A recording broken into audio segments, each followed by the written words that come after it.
Monday morning's sun will rise on a pair of newly crowned state wrestling champions from South Jersey, and maybe not the two you'd guess. Bordentown's Lexi Mazzella and Hemo of Cherry Hill East got their hands raised on Sunday at the NJSIAA Girls State Championships.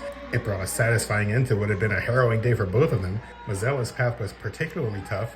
The fifth-seeded Bordentown senior was just 9 seconds from a quarterfinal loss when she locked up a cradle on Bridgewater's Grace Kazanowski and turned it into a 5-point move that sealed a 6-3 victory.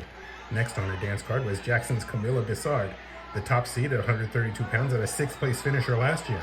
This time, Mazzella went to work early. Takedowns in the first and second periods got her off to a 4-0 lead. In a bout, she won 8-2. It felt really good. I knew she was not going to give up and not stop, but, I just had to keep pushing through. The top two seeds actually fell in the semifinals. Timber Creek's Olivia Palmer pinned the second, Amanda Connors of Northern Highlands, in their semifinal match. This meant the state final was going to be a rematch of last weekend's South Region semifinal. Mazzella applied some of the lessons she learned there. I lost her at Regions, and I knew I was not going to lose to her again, and I had to fight for it, and that's what I did. I got tossed by her a few times last week, and it wasn't going to happen again. So what was different about today? The mindset, I think. I knew I could be the best in the bracket and beat out the bracket, and that's what I did. Mazzella's only bonus point in the tournament came in the final as she captured Bordentown's first ever state crown with a 13-3 major decision. I just came out and pushed as hard as I can. I just had to come out confident and strong, and it was a shock that I won it. Like Mazzella, Hemo was face-to-face with the end of her state championship bid in the quarterfinal round, but apparently there are wrestling gods, and apparently they smiled on her. Elizabeth freshman Sonia Queen had a 6-3 lead and was inches from a clinching takedown with 46 seconds left when she simply fell off. Hemo got a gift takedown, 2 back points, and held on for a 7-6 victory. Hemo's semifinal opponent was Jackson Memorial's Chloe Lawler, who she'd beaten in the South Region final a week before. This time a third-period reversal broke a 2-2 tie, and Hemo went on to earn a 5-3 decision and a meeting with Booton's Julia Fongaro in the final.